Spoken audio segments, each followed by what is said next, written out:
फिर भी ऐसी कोई चुनौती हो ही नहीं सकती जो इंसान की इच्छा शक्ति को टक्कर दे सके। 2020 का साल बेहद बुरा रहा, लेकिन इस बुरे वर्तमान में अच्छे और सुनहरे भविष्य की आशा प्रधानमंत्री नरेंद्र मोदी ने जगाई। मैं सबसे पहले तो इस नववर्ष की आप सबको बहुत बहुत शुभकामनाएं देता हूं।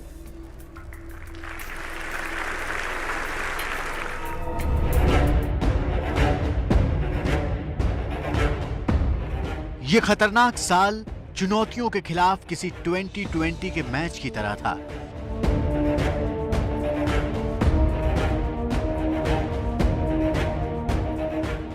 लेकिन हिंदुस्तान के 70 साल के कप्तान ने 17 साल की तरुणाई दिखाई और हर चुनौती की बौबादा को पार करके 2021 के मुहाने पर देश को खड़ा कर दिया। कैसे हुआ ये सब? इसको जानने के लिए हमें 2020 के उस सफर से गुजरना होगा जिसमें फूल कम और कांटे ज्यादा थे। वैसे तो प्रधानमंत्री मोदी तय कर रहे थे कि अगले 5 साल में $5 ट्रिलियन वाली अर्थव्यवस्था का स्कोर खड़ा कर लेंगे। 70 साल की हमारी विकास यात्रा ने हमें $2 ट्रिलियन इकोनॉमी में पहुंचाया था, लेकिन 2014 से 2019 5 साल के भीतर भीतर हम लोग 2 ट्रिलियन से 3 ट्रिलियन पहुंच गए। $1 ट्रिलियन हमने जोड़ दिया। तो आने वाले 5 साल में हम $5 ट्रिलियन इकोनॉमी बन सकते हैं और ये सपना हर हिंदुस्तानी का होना चाहिए। ख्वाबों का ये स्कोर इतना बड़ा था कि कई लोग इस ख्वाब की कल्पना ही नहीं कर सकते थे। लेकिन इतने बड़े स्कोर के लिए कप्तान ही नहीं, ओपनर बल्लेबाज के रूप में भी उतरे प्रधानमंत्री नरेंद्र मोदी। ख्वाब पूरे हो जाएं तो वाह वाह, लेकिन उसके रास्ते में मुश्किलें भी कम नहीं होती। अभी प्रधानमंत्री नरेंद्र मोदी कोशिशों का बल्ला ठीक से आजमा ही रहे थे कि गुगली फेंक दी कोरोना ने। लेकिन उस गुगली पर प्रधानमंत्री मोदी ने शानदार छक्का जड़ दिया। कोरोना की बॉलिंग पर उनकी शानदार बल्लेबाजी देख दुनिया के कमेंटेटर तारीफ के पहलू निकालने लगे। वो कहते हैं कि मुश्किलें दिलों के इरादे आजमाती हैं, स्वप्न के पर्दे निगाहों से हटाती हैं।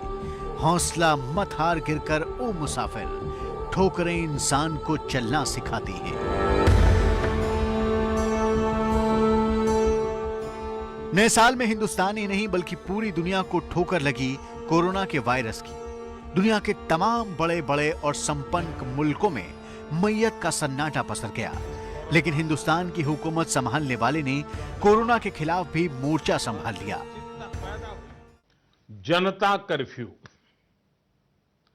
जनता कर्फ्यू यानी जनता के लिए, जनता द्वारा खुद पर लगाया गया कर्फ्यू। 22 मार्च रविवार को सुबह 7 बजे से रात 9 बजे तक सभी देशवासियों को जनता कर्फ्यू का पालन करना है। इस जनता कर्फ्यू के दरमियान कोई भी नागरिक घरों से बाहर न निकले, न सड़क पे जाएं। चीन ने मौत और खौफ का एक ऐसा रूप बनाया जिसका नाम पड़ा कोरोना। 2020 की शुरुआत ही इस कोरोना के साथ हुई। मार्च में जब दुनिया इसके खौफ पर अभी कयास लगा रही थी, प्रधानमंत्री नरेंद्र मोदी ने उसी वक्त इस अनदेखे वायरस के खतरनाक पहलुओं को भांप लिया। हिंदुस्तान की आबादी बढ़ी, हिंदुस्तान में दूसरे देशों से आने वालों की तादाद बढ़ी, हिंदुस्तान में जनसंख्या का घनत्व बढ़ा, लेकिन उससे भी बड़ी थी राष्ट्रीय नेतृत्व की दूरदृष्टि। इसलिए जिस वक्त अमेरिका जैसे देश ये सोच भी नहीं पा रहे थे कि कोरोना है क्या भला, उस वक्त प्रधानमंत्री मोदी ने कोरोना से लड़ने के लिए पूरे देश में लॉकडाउन का फैसला कर लिया। पूरे देश में आज रात 12 बजे से संपूर्ण देश में संपूर्ण लॉकडाउन होने जा रहा है। हिंदुस्तान को बचाने के लिए, हिंदुस्तान के हर नागरिक को बचाने के लिए, आपको बचाने के लिए आपके परिवार को बचाने के लिए आज रात 12 बजे से घरों से बाहर निकलने पर पूरी तरह पाबंदी लगाई जा रही है। उस लॉकडाउन से कोरोना तो कम नहीं हुआ, लेकिन कोरोना कितना खतरनाक है और इससे बचने के लिए कैसे सावधानी ही उपाय है, इसे पूरे हिंदुस्तान को एक झटके में प्रधानमंत्री मोदी ने रूबरू करा दिया। 2 गज दूरी और मास्क है जरूरी कहकर पीएम मोदी ने पैगाम दिया कि सावधानी हटी तो दुर्घटना घटी। इस बात को प्रधानमंत्री नरेंद्र मोदी ने इस कोरोना काल में बहुत अच्छे से समझा और देश को समझाया। 19 मार्च को सबसे पहले कोरोना पर जनता से रूबरू हुए और 22 मार्च को एक दिन जनता कर्फ्यू का ऐलान किया। 22 मार्च रविवार को सुबह 7 बजे से रात 9 बजे तक सभी देशवासियों को जनता कर्फ्यू का पालन करना है। साथ ही उसी दिन शाम 5 बजे कोरोना से लड़ने वालों की हौसला अफजाई के लिए ताली थाली बजाने का ऐलान किया।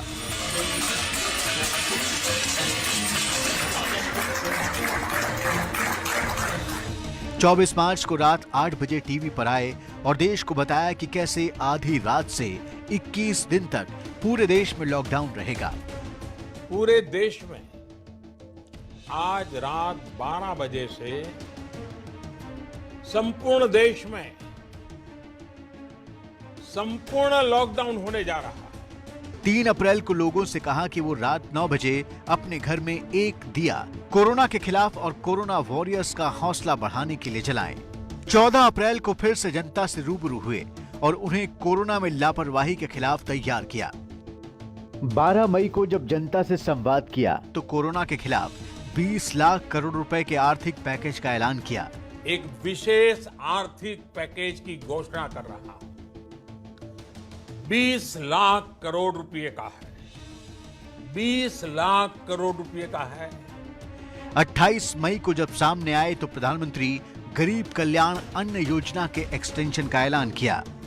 मुफ्त अनाज देने वाली ये योजना अब जुलाई, अगस्त, सितंबर, अक्टूबर, नवंबर में भी लागू रहेगी। आखिरी बार कोरोना के खिलाफ 20 अक्टूबर को प्रधानमंत्री मोदी ने राष्ट्र को संबोधित किया। कोरोना की बॉल पर प्रधानमंत्री नरेंद्र मोदी की ताबड़तोड़ बल्लेबाजी ने दुनिया के सबसे खतरनाक वायरस की कमर तोड़ दी।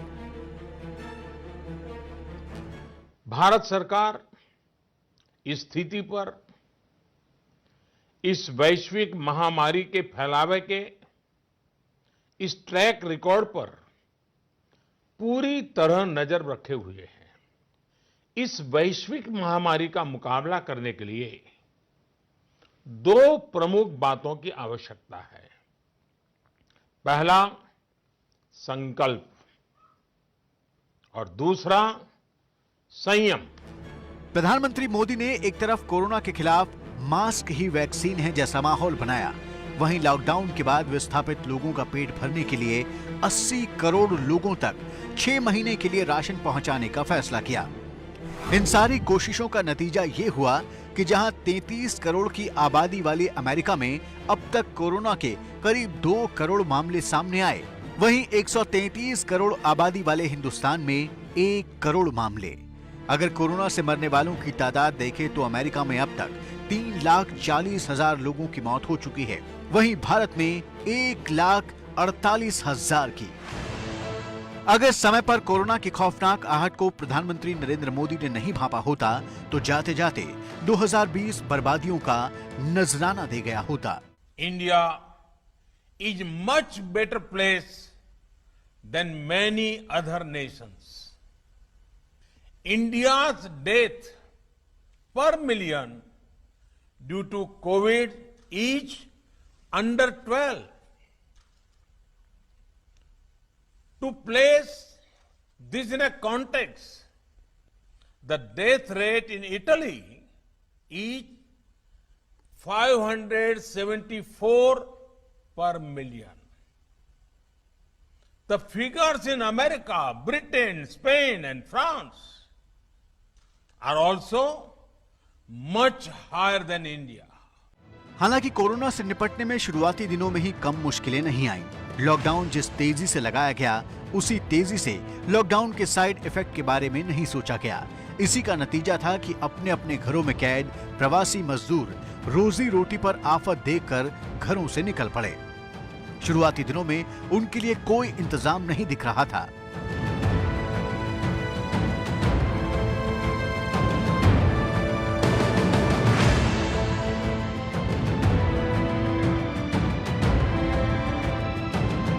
डर के मारे लोग मुंबई, दिल्ली, हैदराबाद, बेंगलुरु जैसे शहरों से अपने घरों को भागने लगे। इस चक्कर में 1 करोड़ लोग सड़क पर आ गए। उन मजदूरों के लिए घर जाने का कोई ठोस रास्ता नहीं था। इसी कारण करीब 600 लोगों की मौत हो गई। उस पर राजनीति का कोरोना भी कम नहीं चढ़ा। फिर भी दुनिया के दूसरे देशों की तुलना में हिंदुस्तान में कोरोना के वायरस हवा हवाई होते गए। तो इसलिए कि शुरुआत में भारत जो पीपीई किट्स बाहर से मंगाता था, उसने उन्हें अपने घर में ही बनाना शुरू कर दिया। वैसे ही वेंटिलेटर की जरूरत पड़ी तो देश में उसका उत्पादन 3 लाख यूनिट प्रति वर्ष तक बढ़ गया। वैसे ही विदेशों में फंसे भारतीयों को लाने में भी अद्भुत चुस्ती दिखाई गई। इसके लिए 7 मई को वंदे भारत मिशन शुरू हुआ, जिसके तहत 20,55,000 हिंदुस्तानियों को वापस लाया गया। देश वापसी की ये दुनिया की सबसे बड़ी एक्सरसाइज थी। उसी तरह वैक्सीन पर भी काम बहुत तेजी से शुरू हुआ। विदेशों से मंगाने के साथ ही भारत खुद भी वैक्सीन बनाने के काम में जुट गया। खुद प्रधानमंत्री नरेंद्र मोदी ने 28 नवंबर को अहमदाबाद से हैदराबाद तक जाकर वैक्सीन निर्माण का काम देखा। उससे पहले दुनिया के दूसरे देशों की भी हिंदुस्तान ने पूरी मदद की, जब 82 देशों को हाइड्रोक्सीक्लोरोक्विन की 56 करोड़ खुराकें भेजी। जिस वक्त पूरा देश कोरोना की वैक्सीन को लेकर सशंकित था कि पता नहीं कब मिलेगी, उस वक्त प्रधानमंत्री मोदी ने लाल किले की प्राचीर से उम्मीदों की संजीवनी देश को सुंघा दी।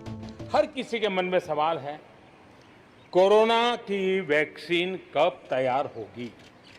ये सवाल हर एक के मन में है, पूरी दुनिया में है। मैं आज देशवासियों को कहना चाहूंगा, देश के हमारे वैज्ञानिकों की प्रतिभा एक ऋषि मुनि की तरह लेबोरेटरी में जी जान से जुटे हुए हैं, अखंड एक निष्ठ तपस्या कर रहे हैं, बड़ी कड़ी मेहनत कर रहे हैं। वैक्सीन हर भारतीय तक कम से कम समय में कैसे पहुंचे, उसका खाका भी तैयार है, उसका रूपरेखा भी तैयार है। कोरोना की गेंदबाजी चीन ने की थी। जिस वक्त दुनिया कोरोना से कराह रही थी, भारत भी उससे निकलने का रास्ता खोज रहा था। उसी वक्त चीन ने अपनी धोखेबाजी की तेज गेंद फेंक दी LAC पर। मई महीने में लद्दाख में लाइन ऑफ एक्चुअल कंट्रोल को पार करके चीन ने हिंदुस्तान की सरजमी को घेरने की कोशिश की, लेकिन चीन ये भूल गया कि 21वीं सदी का हिंदुस्तान ईंट का जवाब पत्थर से देना जानता है। चीन को इस बार लगा होगा कि बार बार घुसपैठ की उसकी कोशिश कैसे उसके लिए बड़ी मुसीबत लेकर आई है। 15-16 जून की रात गलवान घाटी में चीन ने बातचीत के लिए गए हमारे 20 जाबाजों को धोखे से शहीद किया तो हिंदुस्तान का खून उबलने लगा। उसका प्रतिनिधित्व प्रधानमंत्री नरेंद्र मोदी ने किया और LAC पर जाकर चीन को उसकी औकात बता दी। भारत माता की जय, भारत माता की जय, भारत माता की जय। साथियों, विस्तारवाद का युग समाप्त हो चुका है। ये युग विकासवाद का है। विस्तारवाद की जीत जब किसी पर सवार हुई है, उसने हमेशा विश्व शांति के सामने खतरा पैदा किया है। 2020 की आहट सुनाई पड़ती उससे पहले ही सुप्रीम कोर्ट ने अयोध्या में राम मंदिर निर्माण का रास्ता साफ कर दिया। सवाल था कि कोरोना काल में मंदिर का शिलान्यास होगा या नहीं। एक तरफ कोरोना में जिंदगी बचाने के लिए सामाजिक दूरी की बात हो रही थी और दूसरी तरफ अयोध्या में राम मंदिर के भूमि पूजन का सवाल आ गया।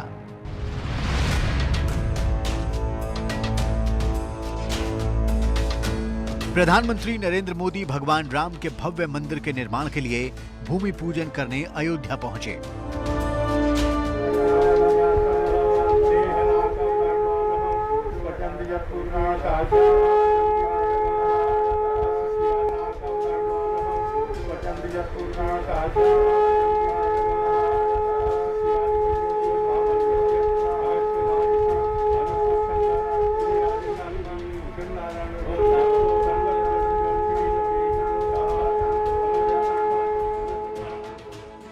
प्रधानमंत्री मोदी ने पूरे विधि विधान से पूजा पाठ किया और उस मंदिर की बुनियाद रखी जिस पर इतिहास के कंगूरे टिके हैं। साथियों, राम मंदिर के निर्माण की ये प्रक्रिया राष्ट्र को जोड़ने का उपक्रम है। ये महोत्सव है विश्वास को विद्यमान से जोड़ने का, नर को नारायण से जोड़ने का, लोक को आस्था से जोड़ने का, वर्तमान को अतीत से जोड़ने का और स्व को संस्कार से जोड़ने का। प्रधानमंत्री मोदी पर इशारों में ही कांग्रेस के पूर्व अध्यक्ष राहुल गांधी ने चुटकी ली। मर्यादा पुरुषोत्तम भगवान राम सर्वोत्तम मानवीय गुणों का स्वरूप है। वे हमारे मन की गहराइयों में बसी मानवता की मूल भावना है। राम प्रेम है, वे कभी घृणा में प्रकट नहीं हो सकते। राम करुणा है, वे कभी क्रूरता में प्रकट नहीं हो सकते। राम न्याय है, वे कभी अन्याय में प्रकट नहीं हो सकते। प्रधानमंत्री नरेंद्र मोदी ने आज़ादी की लड़ाई से अयोध्या आंदोलन को जोड़ा। इस तरह 5 अगस्त को अयोध्या में भव्य राम मंदिर के शिलान्यास की कड़ियों को 15 अगस्त से जोड़ दिया। अगर 5 अगस्त को एक तरफ धर्म मंदिर की नींव रखी गई तो दूसरी तरफ दुनिया के सबसे बड़े लोकतंत्र के सबसे बड़े और नए मंदिर की बुनियाद भी प्रधानमंत्री मोदी ने ही रखी 10 दिसंबर को। 2 साल में हमारी संसद बदल जाएगी। जहां पुरानी संसद वृत्ताकार है, वहीं नई संसद तिकोनी है। आधारशिला स्थापन लग्न काले नवग्रहाः सुप्रीताः सुप्रसन्ना वरदा भवन्तो सुमुहूर्तः सावधानाः सुलग्नाः सावधानाः तदेव लग्नं सुदिनं तदेव ताराबलं चन्द्रबलं तदेव। जहां मौजूदा संसद में लोकसभा में 543 सदस्यों के बैठने का इंतजाम है, वहीं नई संसद में 888 सदस्यों के बैठने का इंतजाम होगा। जहां मौजूदा संसद में राज्यसभा में 245 सीटें हैं, वहीं नई संसद की राज्यसभा में 384 सदस्य बैठ सकेंगे। वैसे ही नई संसद में संयुक्त बैठक के दौरान 1272 सदस्यों के बैठने का इंतजाम होगा।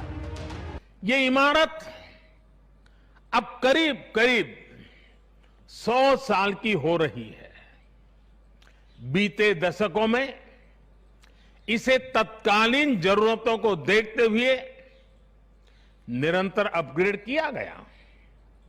इस प्रक्रिया में कितनी ही बार दीवारों को तोड़ा गया है, कभी नया साउंड सिस्टम, कभी फायर सेफ्टी सिस्टम, कभी आईटी सिस्टम। लोकसभा में बैठने की जगह बढ़ाने के लिए तो दीवारों को भी हटाया गया। इतना कुछ होने के बाद संसद का ये भवन अब विश्राम मांग रहा है। लेकिन ये भी सवाल उठा कि जिस वक्त देश की अर्थव्यवस्था डावाडोल है, जिस वक्त कोरोना की मार अर्थव्यवस्था को बेहाल कर रही है, उस वक्त नई संसद पर पैसे खर्च करने की क्या जरूरत थी। ध्रुवं विश्वमिदं जगद्ध्रुवो राजा विशामयम् ध्रुवं ते राजा वरुणो ध्रुवं देवो बृहस्पतिः ध्रुवं त इंद्रश्चाग्निश्च राष्ट्रम्। इस साल के जाते जाते नई संसद की बुनियाद रखी गई तो इस लोकतंत्र के सबसे बड़े त्योहार यानी चुनावों में भी प्रधानमंत्री मोदी की भूमिका निर्णायक के तौर पर उभरी। इसका सबसे बड़ा सबूत है बिहार।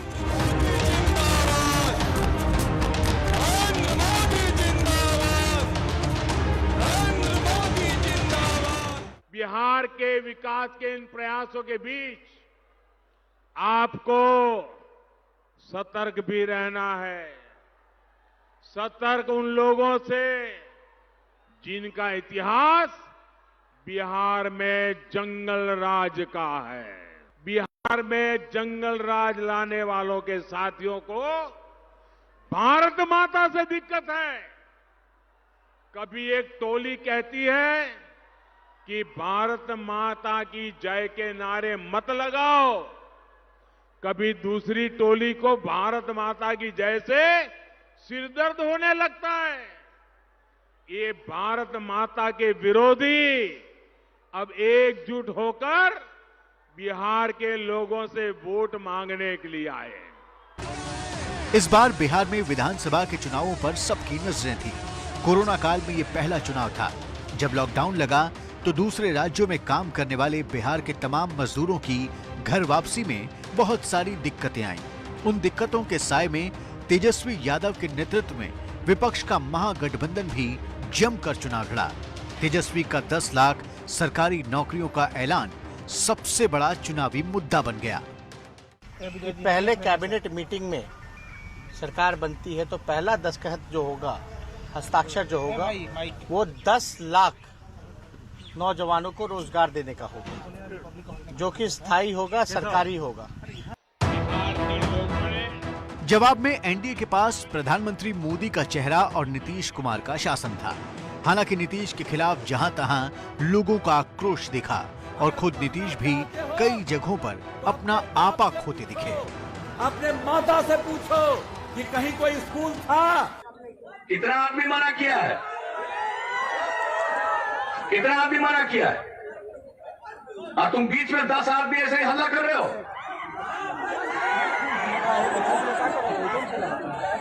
ऐसे ही हल्ला करोगे? उस पर से जब आखिरी दिन के मतदान के बाद एग्जिट पोल सामने आए तो एनडीए का डब्बा गोल दिखा, लेकिन असली नतीजे जब आए तो एनडीए की सरकार बन गई।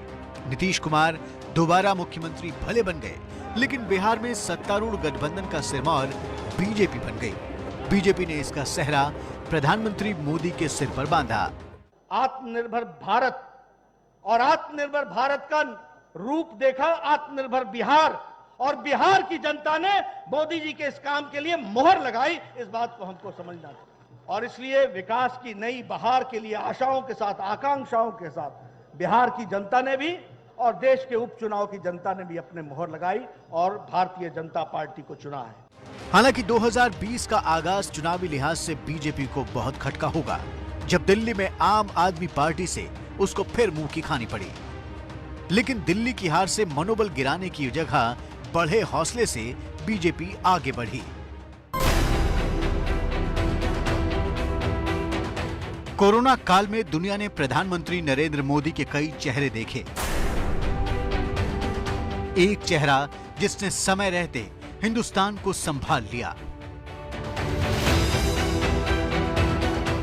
एक चेहरा जिसने कोरोना से त्रस्त दुनिया को भारत का मानवीय चेहरा दिखाया।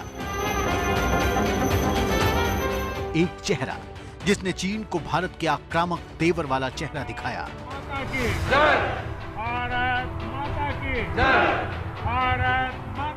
एक चेहरा जिसने चुनावी महासमर में विरोधियों को धूल चटा दी।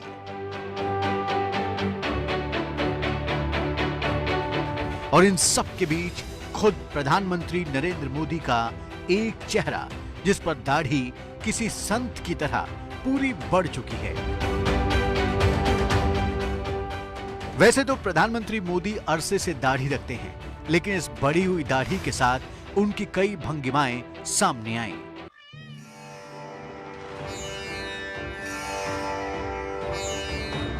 कभी मोर को दाना चुगाते, कभी अपने घर पर देश हित की फाइलें निपटाते हुए, पाकिस्तान की सारी हेकड़ी निकाल, कभी दुश्मनों के खिलाफ सिंह गर्जना करते हुए, उसे कटोरा लेकर दुनिया भर में घूमने के लिए मैंने मजबूर कर दिया। तो कभी एक मार्गदर्शक के रूप में देश को रास्ता दिखाते। और इन सब के बीच प्रधानमंत्री नरेंद्र मोदी की लंबी और बढ़ी हुई दाढ़ी सुर्खियां बटोरती रही। कि ये जो नया लुक है, ये लुक ये भी दर्शाता है कि एक वैराग्य तक की तरफ भी दिखाई देता है कि जिस हिसाब से कोविड से देश लड़ रहा है, जिस हिसाब से हम संकट से चल रहे हैं, इसलिए उनके चेहरे पे वो लुक देता है कि जैसे घर का मुखिया होता है, घर के मुखिया के ऊपर जो संकट के बादल जब घर पे आते हैं या परिवार पे आते हैं तो वो जिस चिंतित रहता है, वो एक लुक दिखता है।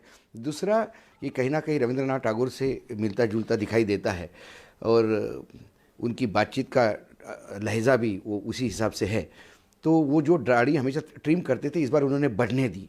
तो आने वाले पश्चिम बंगाल में जो चुनाव हो रहे हैं, उस चुनाव में कहीं ना कहीं अपने आप को एसोसिएट करने का, बंगाल से एसोसिएट करने का या रविंद्रनाथ टैगोर से लुक से एसोसिएट करने का एक वैराग्य की भावना, एक वो तमाम चीज़ें लाने का प्रयास हो सकता है।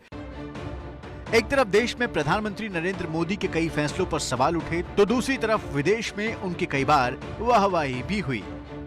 इस साल के जाते जाते प्रधानमंत्री मोदी को अमेरिका में सबसे बड़े सम्मानों में से एक लीजन ऑफ मेरिट अवार्ड से नवाजा गया। ये सम्मान पाने वाले मोदी भारत के पहले प्रधानमंत्री हैं। इस पर उन्होंने ट्वीट किया, मैं लीजन ऑफ मेरिट अवार्ड पाकर सम्मानित महसूस कर रहा हूँ। द्विपक्षीय संबंधों को सुधारने के लिए ये भारत और अमेरिका के लोगों की कोशिशों को मान्यता देता है।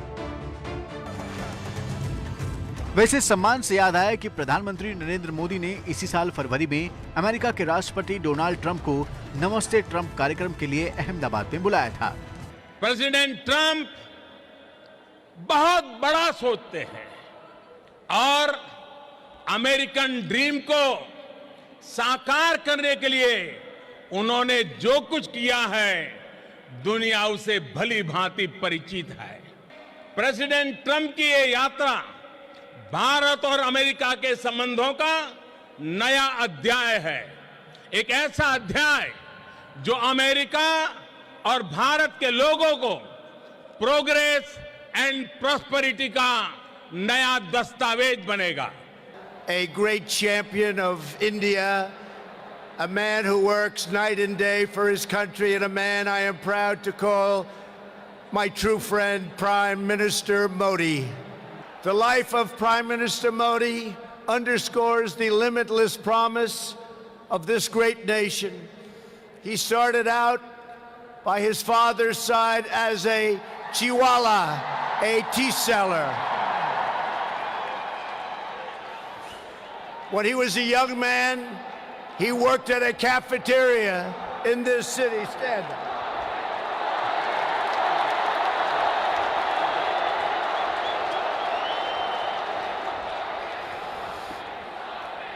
Everybody loves him, but I will tell you this, he's very tough. हालांकि ट्रंप की भारत यात्रा पर सवाल भी उठा। विपक्ष पूछ रहा था कि ट्रंप की इस यात्रा का खर्चा कौन उठाएगा। लोकतंत्र की कोई कायदे कानून होते हैं। लगता है ऐसा मोगाम्बो के खुश करने के लिए हम सब कुछ कर सकते हैं, ऐसा नहीं चलेगा। वैसे तब तक कोरोना की सुगबुगाहट तेज हो चुकी थी, लेकिन भारत में इस पर चर्चा कम थी और जब कोरोना से जंग तेज हुई तो दुनिया बंद हो गई। इसके कारण इस साल प्रधानमंत्री नरेंद्र मोदी एक बार भी विदेश यात्रा पर नहीं जा सके, जबकि इस साल भी दुनिया को बताने के लिए बहुत कुछ था। लेकिन आपदाएं कितनी भी बड़ी क्यों न हो, एक कुशल राजनेता उनमें भी अवसर निकाल लेता है। वर्चुअल शिखर वार्ताओं से प्रधानमंत्री मोदी स्वयं दुनिया से जुड़े और दुनिया को भारत से जोड़ा। संयुक्त राष्ट्र के इसी हॉल में ये शब्द अनेकों बार गूंजा है, वसुधैव कुटुंबकम। हम पूरे विश्व को एक परिवार मानते हैं। यह हमारी संस्कृति, संस्कार और सोच का हिस्सा है। भारत जब किसी से दोस्ती का हाथ बढ़ाता है तो वो किसी तीसरे के खिलाफ नहीं होती। भारत जब विकास की साझेदारी मजबूत करता है तो उसके पीछे किसी साथी देश को मजबूर करने की सोच नहीं होती। इस साल प्रधानमंत्री ने 17 वर्चुअल शिखर वार्ताएं की। इनमें ऑस्ट्रेलिया, यूरोपीय संघ, Sri Lanka, Denmark, Italy, Luxembourg, Uzbekistan, Bangladesh और हाल ही में वियतनाम के राष्ट्राध्यक्ष के साथ उनका संवाद शामिल है। बड़े बड़े संगठनों की बात करें तो गुटनिरपेक्ष आंदोलन यानी NAM, शंघाई कॉरपोरेशन ऑर्गेनाइजेशन यानी SCO, ASEAN, East Asia Summit, BRICS और G20 में ऑनलाइन ही सही प्रधानमंत्री की प्रभावशाली मौजूदगी रही। इनके अलावा विश्व नेताओं से 90 से ज्यादा फोन पर उनकी बातें हुई। प्रधानमंत्री मोदी के कदम खुद ब खुद मंजिल की तरफ बढ़ चलते हैं। किसानों की आय दोगुनी करने का वादा वो प्रधानमंत्री बनने के बाद से करते रहे हैं। सरकार का दावा है कि उसी कड़ी में इस साल सितंबर में किसानों की बेहतरी के लिए 3 कृषि कानून बनाए गए, लेकिन सरकार की हर दलील किसानों के आंदोलन से टकराकर टूटती चली गई। मंडी की परिधि के बाहर वह अपना माल किसी को भी कहीं भी और अपनी मनचाही कीमत पर बेचने के लिए स्वतंत्र हो, ये कानून में प्रावधान किया गया। कॉन्ट्रैक्ट फार्मिंग नया विषय नहीं है, अभी तक कानून नहीं था, लेकिन फार्मिंग हो रही थी, उसके अनुभव भी अच्छे हैं। किसान महंगी फसलों की ओर आकर्षित होगा, नई टेक्नोलॉजी से जुड़ेगा, अपनी जोखिम को प्रोसेस पर ट्रांसफ़र करने में सफल होगा। किसान की भूमि को कानून में पूरी तरह से सुरक्षा देने का प्रबंध किया गया। वास्तव में ये कृषि कानून ही सरकार की जान का जंजाल बन गए हैं। किसानों को इस कानून पर रत्ती भर एतबार नहीं है, बल्कि उनको लगता है कि इन कानूनों से वो अपनी ही जमीन से वंचित हो जाएंगे और किसान से मजदूर बन जाएंगे। उनकी आशंका और आक्रोश आज दिल्ली की चौहद्दी पर अपने तेवर दिखा रही है। जब तक ये वो कानून वापस नहीं लेता, ये जो जितना भी इधर किसान आया हुआ है, पूरे भारत का किसान, वो कहता है कि हमारा खून बह जाए, हम इधर से जाएंगे नहीं। हर चुनौती का मुकाबला करने वाले प्रधानमंत्री मोदी के लिए यह चुनौती थोड़ी मुश्किल पड़ रही है, क्योंकि किसानों को मनाने और प्रधानमंत्री के समझाने के बावजूद किसान टस से मस नहीं हो रहे हैं।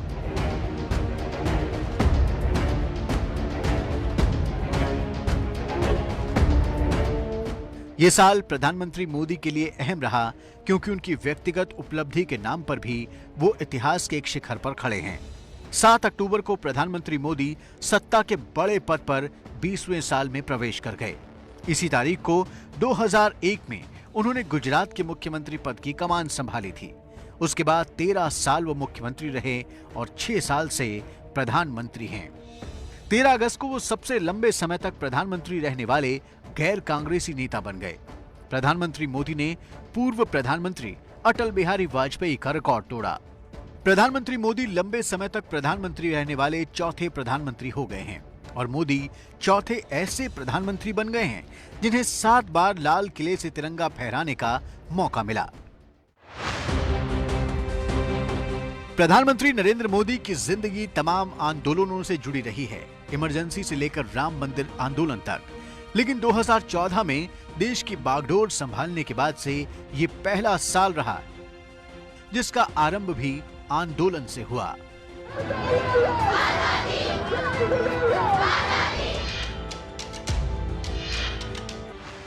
और अंत भी आंदोलन से ही। अब उम्मीद कीजिए कि 2021 में 2020 की आई खौफनाक चुनौतियां और डरावनी मुश्किलें फिनिश हो जाएंगी और हिंदुस्तान के मुस्तकबिल में एक ऐसा सूरज चमकेगा जिसकी रोशनी में हर नागरिक की जिंदगी जगमगाएगी।